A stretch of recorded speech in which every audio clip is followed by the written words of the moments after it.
Why is Goblin Piledriver never sad? Because he has protection from the blues. This video is sponsored by Cool Stuff Inc.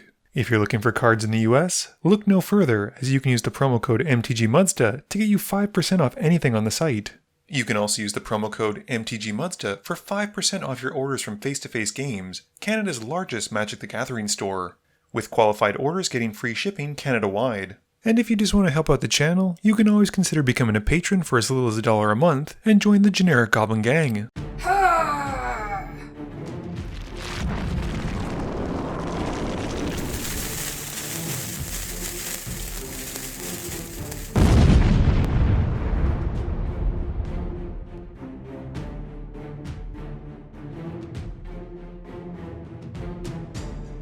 Hey gang, my Kickstarter campaign for a playmat is about to go live, with it set to launch on July 1st.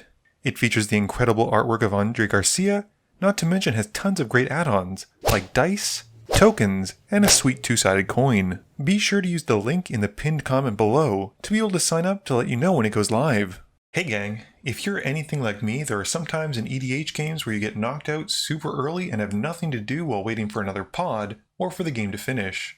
Thankfully, today's sponsor, Raid Shadow Legends, has the answer for you. Raid Shadow Legends is one of the best games available on mobile or PC right now. With a million combinations of champions and artifacts, you can outfit and customize your team to the best of your abilities to take on raid bosses, dungeon runs, campaign battles, and PvP arena matches. You can use my link below to download Raid yourself and give it a try on mobile phone or PC. Recently I've been super into playing with some of the dwarven characters, like Gala Longbraids, whose powerful attacks ignore enemies' defense, and is even able to turn some of her damage into a shield. I like to back her up with one of the other dwarven characters, Under Priest Brogni, who's one of the strongest and most flexible defensive champions in all of Raid. He offers the team protected shield buffs, which can even make the squishiest nukers into powerful tanks. And Raid just keeps pumping out great content, and this month they're bringing out 5 badass looking new champions that I can't wait to get my hands on. On top of that, they're running a huge series of summer splash events for the whole month, and this is where you can get your hands on some incredible skins for everyone's favorite dwarf, Trunda Gilt Mallet. But even if you haven't played Raid Shadow Legends before, there's never been a better time to get started, as new players can use my link below to get a free starter pack worth almost $30, not to mention a free champion Virgis, and this cool in-game loot. But don't forget to log in, because these rewards will only be in your inbox for the next 30 days. Hey gang, and welcome back. Today's game is another one I filmed in my studio, and Chris, Shane, and Ben have joined me. Shane is playing his newly made He Who Hungers, Chris is playing Brion Stoutarm, Ben is playing his newly built Tivit Seller of Secrets, and I am once more playing Ghired Conclave Exile. Chris wins the die roll and starts us off. He draws, plays a Plains, and casts Skullclamp. Shane draws, plays a Swamp, and passes. I just play a Snow-Covered Forest. Ben also plays a snow-covered land with an island and casts Mana Vault. Chris draws, plays another Plains, and casts Knight of the White Orchid for no value unfortunately, and has to pass. Shane just plays a Swamp and passes. I play a Snow-Covered Mountain and pay 2 for an Arcane Signet. Ben draws, and plays a Flooded Strand with no rush to crack it, and passes. Chris draws and plays an Arcane Signet. He then goes to combat and swings the Knight at Shane, dealing 2 and passing. Shane plays a Swamp for turn and casts Grim Haruspex. After that, he passes. I play a Snow-Covered Plains and tap 3 mana for a Feyburrow Elder. After that, I pass, and during my end step, Ben casts Brainstorm. He then cracks his Flooded Strand, losing 1, and finds a tapped Hollowed Fountain. Ben draws for turn and plays a Shipwreck Marsh, and then is able to cast Tivit. Ben votes twice for treasure, while the rest of the table votes for clues, and he gets 2 treasures and 3 clues of each respectively. With nothing else, he passes. Chris plays a Rugged Prairie, and then plays a Jeweled Lotus, cracking it, and is able to cast Brion. He follows up with a Sun Forger and passes to Shane. Shane draws, playing an isolated watchtower for his land for turn. He then pays 2 for a Waste Knot and passes. My main phase has me casting Fable of Mirror Breaking, making a Goblin Shaman token. I then tap the Fabro Elder for 3, and use that mana to help cast my commander, making a Rhino token as he enters, and pass to Ben. Ben loses 1 from his mana vault and draws. He plays a Swamp and swings Tivit at me. We all vote the same as last time, with Ben getting 2 treasures and 3 clues.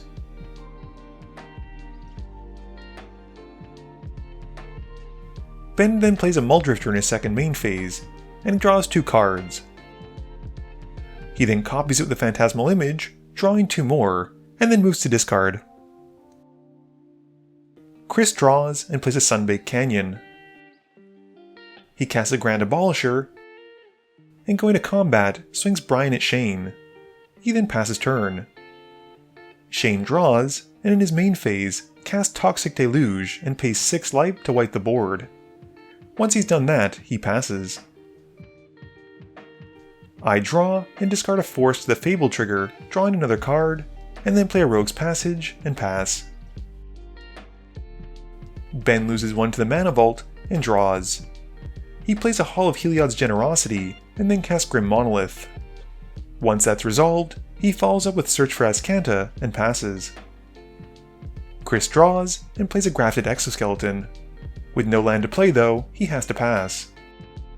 Shane plays a Deserted Temple, and then plays a Graveshifter, grabbing back the Grim Haruspex as it enters.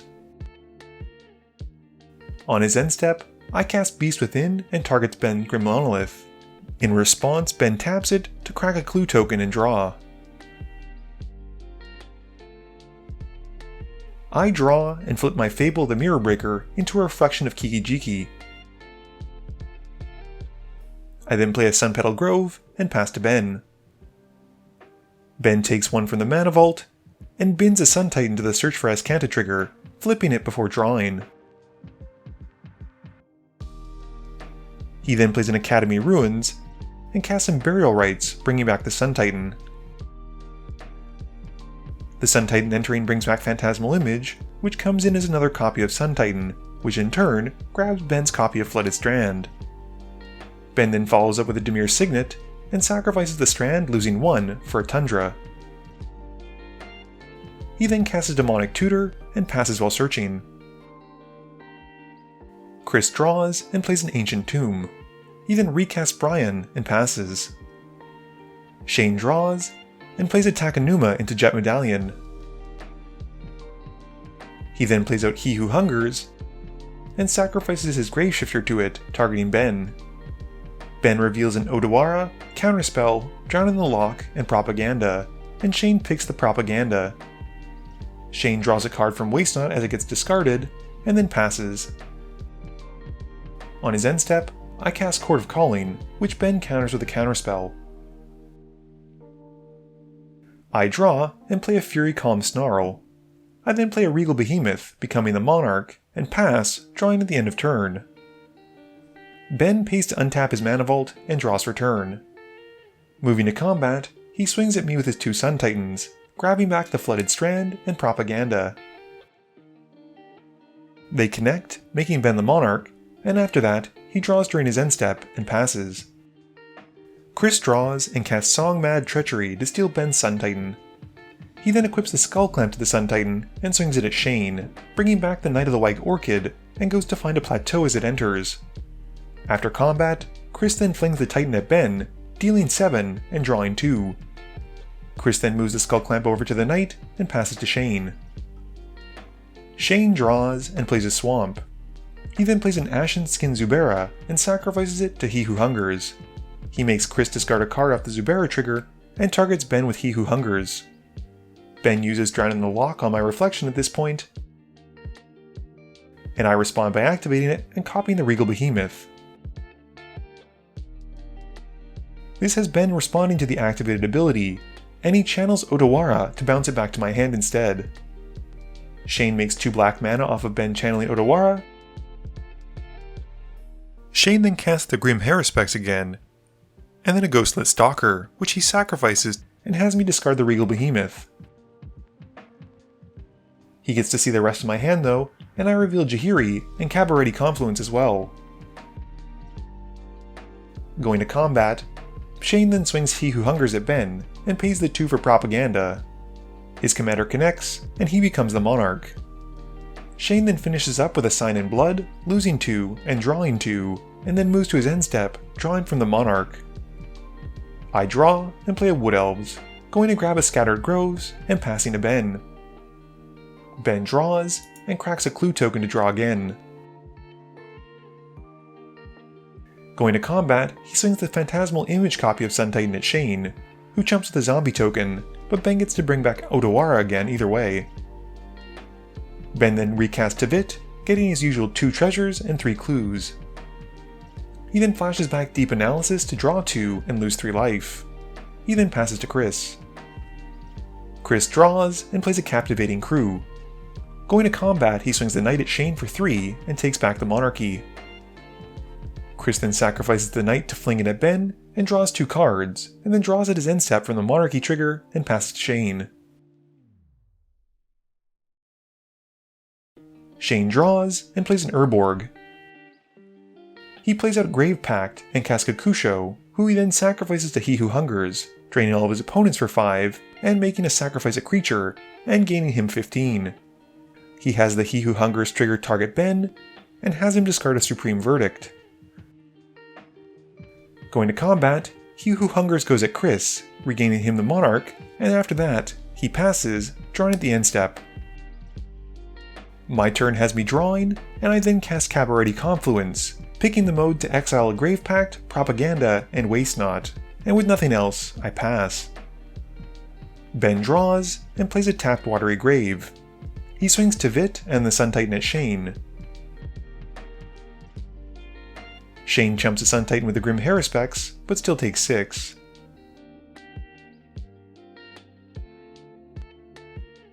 Ben then plays out a Felwar Stone and passes. Chris draws for turn, and then dashes out a Ragavan. He then plays out Hoffrey Ghostforge and swings Ragavan at Shane for 2, exiling a Zulaport Cutthroat off of Shane's library, and then casting it. Once he's done, he passes to Shane.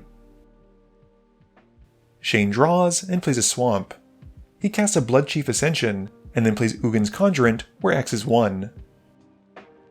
He sacrifices it to He Who Hungers, targeting Ben again, who responds in turn by casting Voidrend on the Ascension, and then playing Entomb, going to find a Keteric Leviathan to put into the graveyard. Ben then also has a Snapcaster Mage, which he casts and targets the Voidrend again, leaving Ben empty-handed for He Who Hungers. Going to combat, Shane swings He Who Hungers at Ben, who uses the Voidrend to destroy it. The Soul Shift trigger grabs Graveshifter back to Shane's hand, which Shane then casts and brings back Kakusho to hand. He then casts to Seize the Soul on the Snapcaster Mage, making a Spirit token, and then uses the Haunt trigger to target the Phantasmal Image and kill it as well. With that done, Shane passes to me. I draw and play a Mirror March and pass. During my end step, Ben cracks a clue to draw a card. Ben draws and swings Tivit at Shane, who chumps with his Spirit token. Ben then flashes back an Unburial Rites on the Sun Titan, who once more brings back the Phantasmal Image, which comes in as a Sun Titan, and this time brings back the Snapcaster Mage, targeting the Demonic Tutor to give it flashback. Ben then casts the Tutor, and once he's done tutoring for a card, casts an Archaeomancer, bringing back Counterspell to his hand.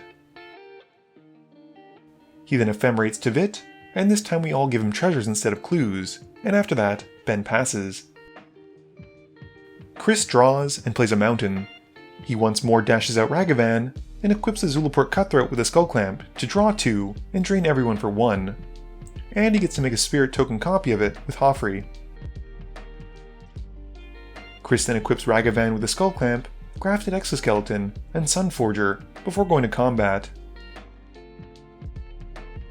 He swings at me, dealing 9 Infect. Ragavan exiles a Dollhouse of Horrors off the top, which he can't cast, and he gets to make a treasure token. and with nothing else, Chris passes. Shane draws and plays a Nykthos. He then recasts He Who Hungers, and Ben counters it with Counterspell. Shane then plays a Name Death Aspect, and Ben responds to this, activating his Kanta, and revealing and casting Cryptic Command to counter it and draw. I draw for turn, and play an Altar of Dementia, and then a Bramble Sovereign, unfortunately losing my role in Mirror March and getting no copies. I then play Jaheira, and get a token copy of it with Mirror March, which doesn't really matter because it's legendary. After that, I pass to Ben. Ben flickers the Archaeomance or the Ephemerate on his upkeep, and gets to put the spell back to hand, and then draws for turn. He goes to combat, swinging Tivit and the 2 Sun Titans at Chris. Chris chumps one of the Sun Titans with a Zulaport Cutthroat token, which strains his opponents for 1, and then takes the rest to the face. We all vote to give Ben treasures at this point, and after combat, he casts an Enlightened Tutor, going to find a Skull Clamp. He sacrifices a clue to draw the clamp, and casts it, and equips onto the Snapcaster Mage, drawing 2 more. He then passes, drawing at the end of turn from Monarchy. Chris draws and plays a Mana Confluence. He goes to equip Hoffrey with the Skull Clamp, and Ben responds by flickering the Archaeomancer with Ephemerate, bringing back Drown in the Loch, and then uses it in response. Chris responds with a Boros Charm to make his team indestructible, but Ben has a Fierce Guardianship as well. Chris then resorts to fleeing Hoffrey at Ben and deal 4. He then plays a Faithless Looting, drawing 2 and discarding 2. Chris then plays a Port Razor, passing to Shane. Shane draws and plays a Swamp. He casts Kakusho, and Ben activates his Kanta in response and finds a Deadly Rollick. Shane then goes to pass turn, and at the end of turn, Ben is able to free cast Deadly Rollick, exiling Kakusho during the end step. I draw, and in my main phase, recast Ghired. Ben responds by sacrificing 3 clue tokens, but doesn't find a counterspell, and Ghired resolves. I then flip for the Mirror March and get 4 extra copies of Ghired.